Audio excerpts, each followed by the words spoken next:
Hello, my name is Germán Abril. I am 45 years old. I am from Bogotá, Colombia. I live in Bogotá. I currently do not have a job. My favorite hobby is watching television. I like with my wife. I am studying business and business management. My favorite television show is the Love on the Order UV, and my favorite sport is soccer. My family is composed of my wife, my mother, my father, and my siblings. My wife is Maria Teresa Acevedo. She is 42 years old. She is from Bogotá. She works as quality analyst. My wife has front age, black hair, and she is beautiful. My mother is Maria Oliva Abril.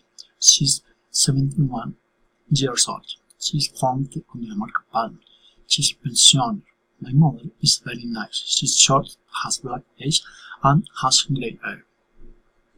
My father died 3 years ago. His name was Roberto.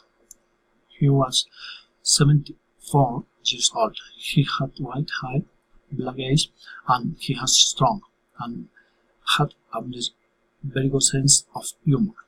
Of my siblings, I am the oldest. The one who follows me is Fernando. He is 42 years old. He is from Codazzi. He is a driver. He is chubby and strong. He has black hair and brown eyes. He is very kind. Finally, my younger sister, Maria de los Angeles, she is 29 years old. She is from Zipaquirá. She is an environmental engineer. My sister is short, white brown eyes, brown hair, and very cheerful.